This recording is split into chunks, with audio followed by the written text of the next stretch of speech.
جو cabinet division ہے اس کے اوپر جو ہماری کٹ موشنز ہیں ان کا مقصد ایک اہم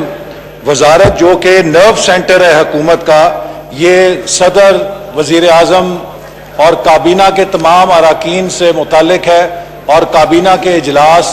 کابینہ کے فیصلوں پہ عمل درآمد بھی کرتی ہے، اور اس کے ساتھ aviation establishment division, national security division بھی، اور پاورٹی ایلیویشن اور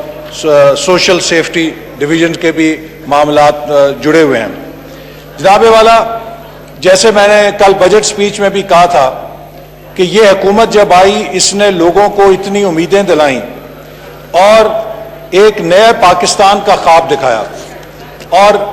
کل جو وزیر اعظم صاحب ریاست مدینہ کی بات کر رہے تھے تو اس میں ریاست مدینہ میں ہمارے نبی اکرم صلی اللہ علیہ وسلم نے ایک بات یہ کہی کہ میں تمہیں وہ بات نہ بتاؤں کہ جو تمام گناہوں کا جڑ ہے، اور آپ نے کہا کہ وہ چیز جو تمام گناہوں کی جڑ ہے وہ یہ ہے کہ جھوٹ مت بولو۔ ہمارے جو نام نہاد ایک ریاست مدینہ کا دعویٰ کرتے ہیں، انہوں نے قوم سے وعدہ کیا کہ میں 15 سے 18 وزیر لے کے اس ملک کی حکومت چلاؤں گا۔ یہ جو 50 لوگوں کی کابینہ بنتی ہے، یہ ہارس ٹریڈنگ کی جاتی ہے،